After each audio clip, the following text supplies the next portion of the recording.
So starting today in New York City, there are new regulations on using artificial intelligence, AI, in hiring decisions. A new law bans employers from using AI employment decisions unless they tell the applicant about this screening tool. That's right. Correspondent Christina Thompson joins us live from our New York studio. So Christina, walk us through this new law, these new regulations, what applicants also should know. Well, New York City is actually the first of its kind to come up with a law like this. They're pioneering this sort of regulation, looking into how the technology is both helping and hurting people. And specifically when it comes to job applications, the laws, which begin being enforced today, mean companies need to have their AI tools pass an outside audit from a third party at least a year before they're used. And then they also need to inform the applicant over what kind of information they might be gathering or whether or not the applicant, their application is being monitored with AI. Now, if a company breaks these laws, they can be fined for breaking any of the new rules for hiring using AI.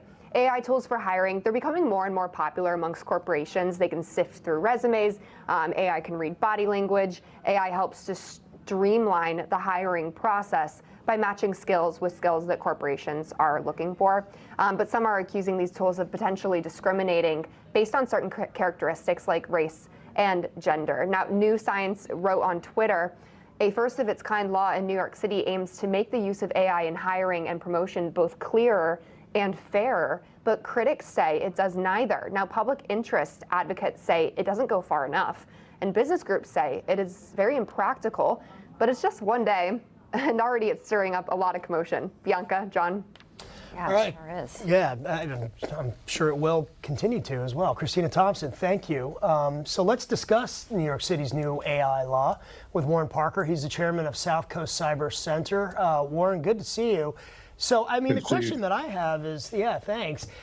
What are these tools in AI that are being used to make these hiring decisions? You know, Christina talked about they're becoming more popular.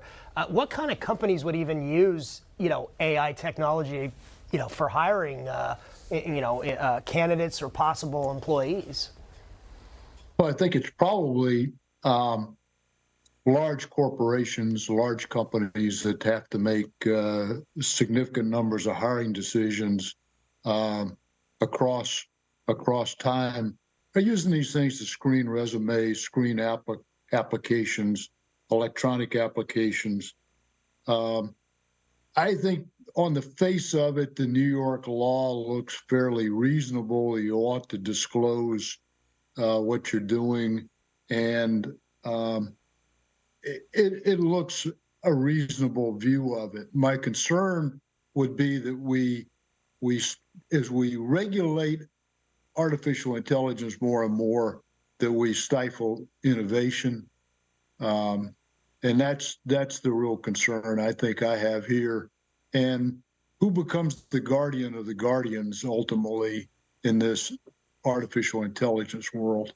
Yeah, it's obviously we're still kind of navigating AI and how it will be used for good and bad and the ugly, I guess you could say. But it's interesting that they have to tell the applicant we're using this.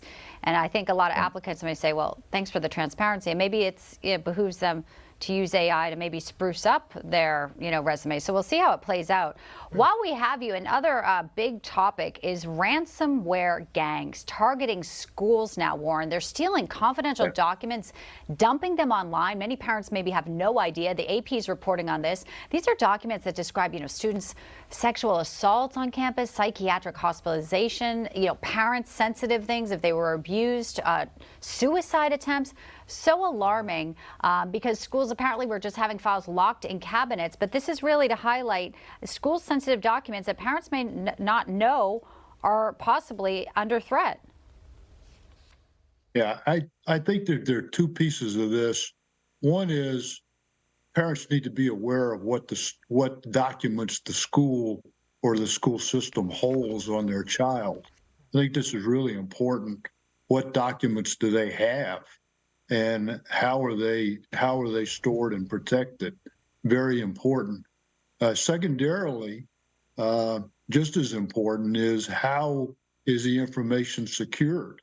One of the things we've seen across the country is that that school systems are subject to ransomware. Why? Because they usually have inadequate protections to their systems, and they have not spent the money and the resources in order to have those secure systems in a lot of cases. And those have become the ones that have become vulnerable to attack and ransomware. Very important. These school systems are under attack. Broward County's been attacked. California school systems have been attacked. Maryland, I could go on to the list of school systems around the country that have been attacked and had this information stolen. It's a great heads up for communities that maybe haven't been hit yet, just to put it on their radar. And obviously, resources sometimes are slim for school budgets. So Yeah, and it's a great point something to have to deal about with. knowing what documents and what information and what kind of files the school has, Yeah. and what they're keeping and how they're keeping them. Yeah. If the Maybe money's take 'em going into back. the technology too. I think it's a good question to ask at a school board meeting is, what information do you have and how are you protecting it? How can I be assured it's protected? Of course, absolutely. Great point. Warren Parker, as always, thank you. Appreciate it. Thank you. Thank you, John. We'll be right back.